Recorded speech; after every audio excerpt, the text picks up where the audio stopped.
യേശുക്രിസ്തുവിന്റെ പരിശുദ്ധമായ നാമത്തിൽ എല്ലാ പ്രിയപ്പെട്ടവർക്കും മോർണിംഗ് ഡ്യൂവിന്റെ പുതിയൊരു പ്രഭാത വചന ധ്യാനത്തിലേക്ക് സ്വാഗതം. കഴിഞ്ഞ ദിവസം വളരെ അനുഗ്രഹിക്കപ്പെട്ട ആത്മീക ചിന്തകളിലൂടെ കടന്നു പോകാൻ തക്കോണം ദൈവം നമ്മെ സഹായിച്ചു. പ്രത്യേകിച്ച് നിങ്ങൾക്ക് എല്ലാവർക്കും അറിവുള്ള കാര്യമാണ്, കഴിഞ്ഞ ഏതാനും ദിവസങ്ങളായി, ആഴ്ചകളായി നമ്മൾ പ്രധാനമായിട്ടും ചിന്തിക്കുന്നത് കർത്താവ് യേശുക്രിസ്തുവിലൂടെയുള്ള നമ്മുടെ ബന്ധങ്ങളിൽ ഭാര്യ ഭർത്തൃബന്ധം എന്നുള്ള വിഷയത്തെക്കുറിച്ചാണ് നമ്മൾ സംസാരിച്ചത്. വളരെ പ്രധാനപ്പെട്ട ഒരു കാര്യം നമ്മളവിടെ മനസ്സിലാക്കണം. ഈ കാര്യങ്ങളെല്ലാം അപ്പോസ്തലനായ പൗലോസ് പറയുന്നത് വിശ്വാസികളായ ആളുകളോടാണ്. അപ്പോൾ അങ്ങനെയെങ്കിൽ അതിനർത്ഥം കർത്താവ് യേശുക്രിസ്തുവിൽ വിശ്വസിച്ച് ഏക ആത്മാവിനാലും ഏക ഹൃദയത്താലും ജീവിക്കുന്നവരായ ആളുകൾ, അവർ തമ്മിലുള്ള ബന്ധം എന്ന് പറയുന്നത് കർത്താവിൽ കൂടെയുള്ള ബന്ധമാണ്. കർത്താവിലൂടെയുള്ള ബന്ധം എന്ന് പറഞ്ഞാൽ ദൈവവചന പ്രകാരമുള്ള ബന്ധം. അതുകൊണ്ട് നമ്മൾ ഓരോരുത്തരും ദൈവവചനം വളരെ നന്നായി മനസ്സിലാക്കേണ്ടത്, പഠിക്കേണ്ടത്, അറിഞ്ഞിരിക്കേണ്ടത് വളരെ ആവശ്യമാണ്. പലപ്പോഴും ഈ വചനം വായിക്കുക, ബൈബിൾ വായിക്കുക എന്നൊക്കെ പറയുമ്പോൾ ആളുകൾ വിചാരിക്കുന്നത് അത് മതപരമായ ഒരു കാര്യമാണ്.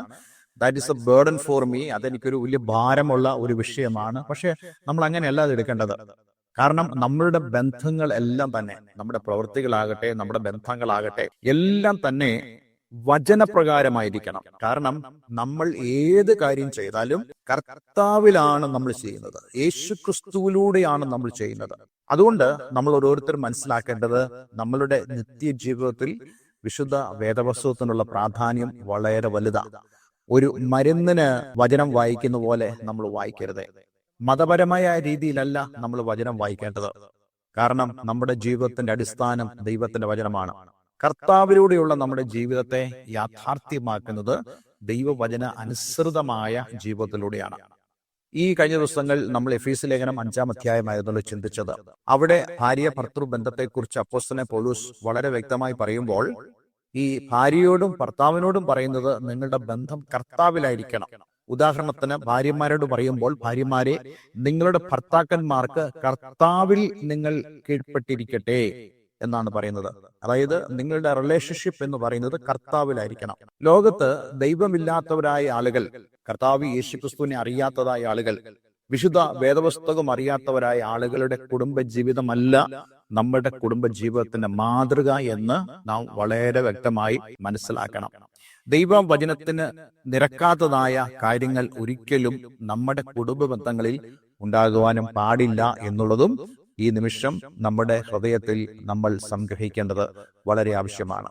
അപ്പോൾ ഈ ഭാര്യ ഭർത്താക്കന്മാരോടുള്ള ഉപദേശങ്ങളെ വിട്ടിട്ട് അപ്പോസ്തലനായ പൗലോസ് 6-ാം അധ്യായത്തിലേക്ക് പ്രവേശിക്കുമ്പോൾ മക്കൾ അമ്മയപ്പന്മാർ എന്നുള്ള വിഷയത്തെക്കുറിച്ചാണ് സംസാരിക്കുന്നത്. ധാരാളം കാര്യങ്ങൾ ഈ എഫീസ് ലേഖനത്തിനല്ലാതെ തന്നെ മറ്റ് ലേഖനങ്ങളിൽ ഉണ്ട് എന്നുള്ളതും നമ്മൾ പരിഗണിക്കേണ്ടിയിരിക്കുന്നു. എങ്കിലും നമ്മൾ എഫീസ് ലേഖനത്തെ ആസ്പദമാക്കി തന്നെയാണ് ഈ ദിവസങ്ങളിൽ ചിന്തിക്കുവാനും ആഗ്രഹിക്കുന്നത്. എഫീസ് ലേഖനം 6-ാം അധ്യായം അതിന്റെ 1-ാമത്തെ വാക്യം ഇങ്ങനെ വായിക്കുന്നു: മക്കളെ, നിങ്ങളുടെ അമ്മയപ്പന്മാരെ കർത്താവിൽ അനുസരിപ്പീൻ, അത് ന്യായമല്ലോ. ഈ വാക്യം എന്റെ ചെറുപ്പം മുതലേ ഞാൻ കാണുന്ന ഒരു വാക്യമാണ്, വായിക്കുന്ന വാക്യമാണ്. പക്ഷെ അതിന്റെ ആഴങ്ങളൊക്കെ മനസ്സിലാകുന്നത് ഇപ്പോഴാണ്. കാരണം കഴിഞ്ഞ അധ്യായത്തിൽ നമ്മൾ കണ്ടു കർത്താവിലുള്ള ബന്ധം ഭാര്യ ഭർത്താക്കന്മാരുടെ, അതേപോലെ തന്നെ അമ്മയപ്പന്മാർ മക്കൾ തമ്മിലുള്ള ബന്ധം കർത്താവിൽ എന്നുള്ളതായ ചിന്ത ഇവിടെ കടന്നു വരികയാണ്. മക്കളെ, നിങ്ങളുടെ അമ്മയപ്പന്മാരെ കർത്താവിൽ അനുസരിപ്പീൻ. അതായത് കർത്താവായി യേശുക്രിസ്തുവിനെ വിശ്വസിച്ചുകൊണ്ട് വേണം, അവന്റെ വചനത്തെ അറിഞ്ഞുകൊണ്ട് വേണം നമ്മൾ നമ്മളുടെ മാതാപിതാക്കളോടുള്ള ബന്ധം സൂക്ഷിക്കേണ്ടത്. അല്ലാതെ ലോകപ്രകാരമല്ല. അവരുടെ ഉദരത്തിൽ നിന്നും ഞാൻ ജനിച്ചു എന്നതിന്റെ ഒരു കടപ്പാട് മാത്രമല്ല എനിക്ക് മാതാപിതാക്കളോടുള്ളത്. മറിച്ച് ഈ മാതാപിതാക്കൾ മക്കളുടെ ഇടയിൽ ദൈവമുണ്ട് എന്നുള്ള കാര്യം നമുക്ക് ആർക്കും വിസ്മരിക്കുവാൻ കഴിയത്തില്ല. അതുകൊണ്ട് നമ്മൾ പ്രധാനമായും മനസ്സിലാക്കേണ്ടത് മക്കളുടെ ഉത്തരവാദിത്തം. ആ ഉത്തരവാദിത്തം എന്ന് പറയുന്നത് അവരുടെ മാതാപിതാക്കളെ അനുസരിക്കുക എന്നുള്ള ഉത്തരവാദിത്തമാണ്. എന്നാൽ അതേസമയം തന്നെ ദൈവവചനത്തിന് വിരുദ്ധമായ ഒരു കാര്യം മാതാപിതാക്കൾ അനുസരിക്കുവാൻ പ്രേരിപ്പിച്ചാൽ, സമ്മർദ്ദം ചെലുത്തിയാൽ മക്കൾ അനുസരിക്കേണ്ടതില്ല എന്നുള്ള ഒരു ധ്വനിയും ഇവിടെ കടന്നു വരുന്നുണ്ട്. അതായത് ഏത് വിധത്തിലാണെങ്കിലും മാതാപിതാക്കൾ മക്കളാകട്ടെ, മക്കൾ മാതാപിതാക്കളാകട്ടെ, ബന്ധം എപ്പോഴും കർത്താവായ യേശുക്രിസ്തുവിലൂടെയും അവന്റെ വചനത്തിലൂടെയുമാണ്. രണ്ട് കാരണങ്ങൾ കൊണ്ട് മക്കൾ മാതാപിതാക്കളെ അനുസരിക്കണമെന്ന് ഇവിടെ പൗലോസ് പറയുന്നു. ഒന്നാമത് കർത്താവിലുള്ള അനുസരണം, അതായത് കർത്താവിനോടുള്ള അവരുടെ ഒബീഡിയൻസ് ആണ് മാതാപിതാക്കളോട് അവർ കാണിക്കേണ്ടത്. രണ്ടാമത് അത് ന്യായമല്ലോ, ദാറ്റ് ഇസ് റൈറ്റ് എന്ന് പറഞ്ഞാൽ ദൈവം മുമ്പാകെയും മനുഷ്യന്റെ മുമ്പാകെയും ന്യായമായൊരു കാര്യമാണ്. ലോകത്തിൽ ഏത് മതത്തിലുള്ള ആളുകളോട് ചോദിച്ചാലും പറയും മാതാപിതാക്കളെ മക്കൾ അനുസരിക്കണമെന്നുള്ളത്. ലോകത്തിൽ മതമില്ലാത്തവനോടും നിരീശ്വരനോടും ചോദിച്ചാലും അവരും പറയും മാതാപിതാക്കളെ മക്കൾ അനുസരിക്കണം എന്നുള്ളത്. അങ്ങനെയാണെങ്കിൽ ഇത് റൈറ്റ് ആണ്, ഇത് ശരിയായ ഒരു കാര്യമാണ്. ഇവിടെ നമ്മൾ പ്രധാനമായിട്ടും എഫസസ് ഊന്നൽ കൊടുക്കുന്നത് കർത്താവിൽ അനുസരിപ്പീൻ എന്നുള്ള കാര്യത്തിലാണ്. വളരെ പ്രധാനമായിട്ടും നമ്മൾ ചിന്തിക്കേണ്ട ഒരു ഭാഗമാണിത്. ഞാൻ ഈ വേദഭാഗം ചിന്തിക്കുമ്പോൾ പെട്ടെന്ന് എന്റെ മനസ്സിലേക്ക് ഓടി വന്ന ബൈബിൾ ക്യാരക്ടർ എന്ന് പറയുന്നത് ഇസഹാക്കാണ്. ഇസഹാക്ക് അബ്രഹാം റിലേഷൻഷിപ്പ്, ആ ബന്ധം എത്ര മനോഹരമാണെന്ന് നമുക്ക് കാണുവാൻ കഴിയും. ബൈബിളിൽ വളരെ ഭംഗിയായിട്ട് അത് വരച്ചു കാണിച്ചിട്ടുണ്ട്. നമുക്കറിയാം അബ്രഹാമിന്റെ 100ാമത്തെ വയസ്സിൽ ലഭിച്ച മകനാണ് ഇസഹാക്ക്.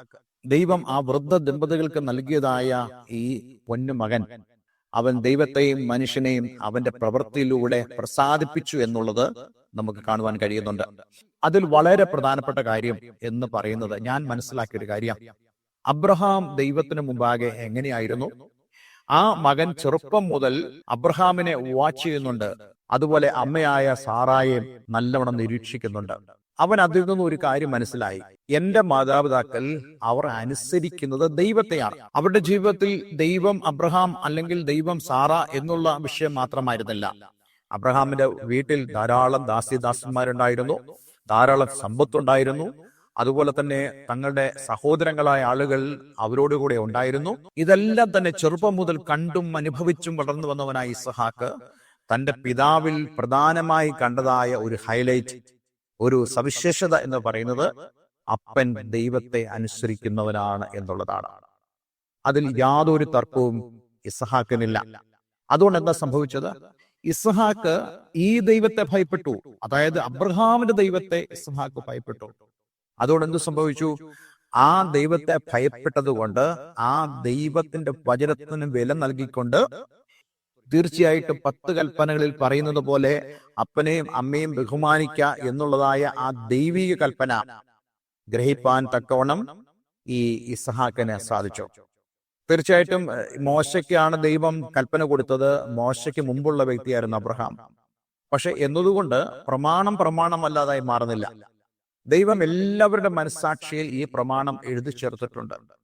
അതായത് വിശുദ്ധ വേദപുസ്തകം ഈ ഭൂമിയിൽ വന്നില്ലെങ്കിലും, ന്യായപ്രമാണം വന്നില്ലെങ്കിലും, ദൈവം മനുഷ്യനെ ന്യായം വിധിക്കുന്നത് അവന്റെ മനസ്സാക്ഷി അനുസരിച്ചാണ്.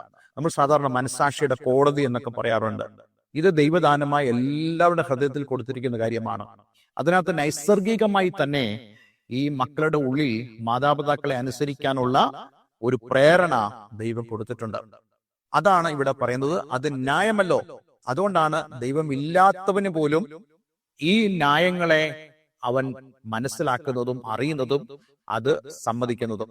അതുകൊണ്ട് ഇന്നെന്നെ കേൾക്കുന്ന പ്രിയമുള്ളവരെ, നമ്മുടെ മക്കൾ മാതാപിതാക്കളെ കർത്താവിൽ അനുസരിക്കണമെന്നുള്ളതിന്റെ വളരെ വ്യക്തമായ ഊന്നൽ ദൈവവചനത്തിലൂടെ നമുക്ക് മനസ്സിലാക്കാൻ കഴിയുന്നുണ്ട്. ഞാൻ ഈ വേദഭാഗം എല്ലാം ചിന്തിക്കുമ്പോഴും മക്കളെ കുറിച്ച് മാത്രമല്ല എനിക്ക് പറയാനുള്ളത്. മാതാപിതാക്കളായ ആളുകളോട് ഞാൻ പറയട്ടെ, നിങ്ങൾ കർത്താവിൽ വേണം ഏത് കാര്യം ചെയ്യുവാൻ. കർത്താവിൽ നിങ്ങൾ അനുസരിക്കണം. കർത്താവിൽ നിങ്ങളുടെ മക്കളെ നിങ്ങൾ സ്നേഹിക്കണം. കർത്താവിൽ നിങ്ങളുടെ മക്കൾ നിങ്ങളെ അനുസരിക്കണം. അതേ അബ്രഹാമിന്റെ ദൈവത്തോടുള്ള അനുസരണം സ്വന്തം കണ്ണാൽ കണ്ടതായി ഇസ്ഹാക്ക് ആ ദൈവത്തെ അനുസരിച്ചു. അതുവഴി അവൻ അബ്രഹാമിനെ അനുസരിച്ചു.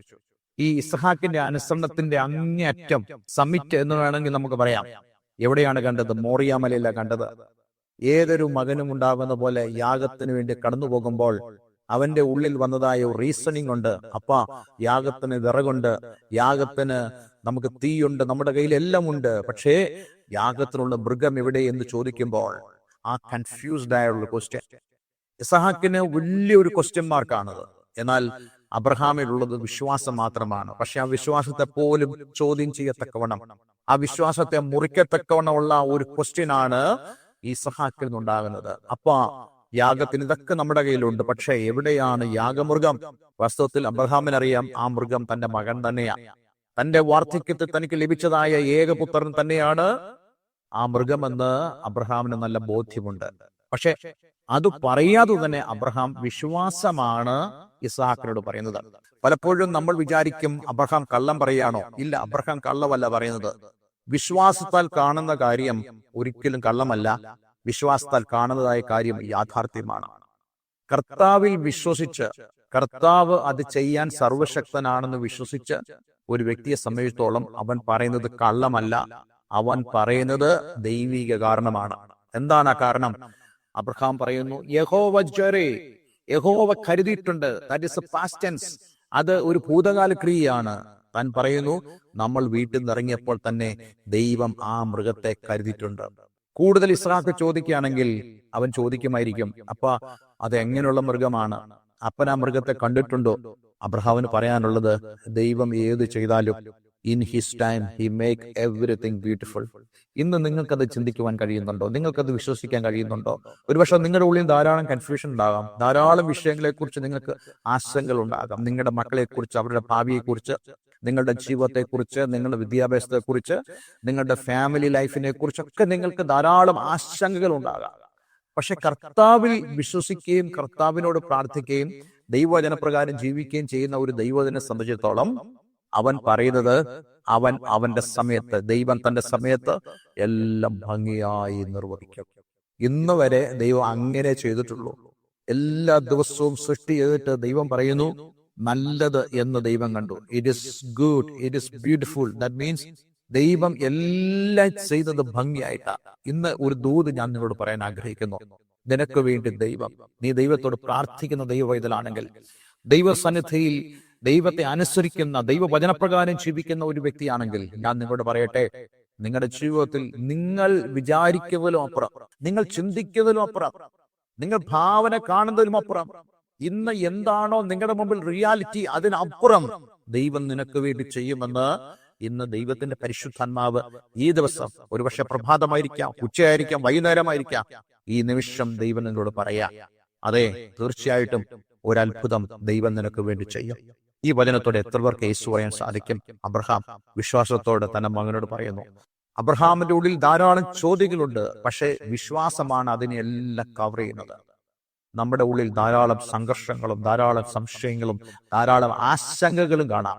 പക്ഷേ വിശ്വാസം അതിനെല്ലാം കവറപ്പ് ചെയ്തുകൊണ്ട് നിൽക്കുകയാണെങ്കിൽ, ഞാൻ പറയട്ടെ, ആശങ്കകൾ വിജയിക്കില്ല, സംശയങ്ങൾ വിജയിക്കുകയില്ല, ഉത്കണ്ഠകൾ വിജയിക്കുകയില്ല, ഭീതി വിജയിക്കുകയില്ല. ജയിക്കുന്നത് നിന്റെ വിശ്വാസമാണ്. ലോകത്തെ ജയിച്ച ജയമോ നിങ്ങളുടെ വിശ്വാസം തന്നെ. അതെ, അത് സംഭവിക്കട്ടെ. അതെ, നമ്മുടെ മാതാപിതാക്കളെ കർത്താവിൽ അനുസരിപ്പാനും മക്കളെ കർത്താവിൽ സ്നേഹിക്കുവാനും ദൈവം നമ്മെ സഹായിക്കട്ടെ. ദൈവം അനുവദിച്ചാൽ അടുത്ത ദിവസം നമ്മൾ കൂടുതൽ കാര്യങ്ങൾ ഇത് സംബന്ധിച്ച് ചിന്തിക്കുന്നതായിരിക്കും. ഇന്നത്തെ വചനം നിങ്ങളുടെ ജീവിതത്തിൽ വളരെ അനുഗ്രഹപ്രദമായി തീർന്നു എന്ന് ഞാൻ വിശ്വസിക്കുന്നു. ഒരു വാക്ക് നമുക്ക് പ്രാർത്ഥിക്കാം.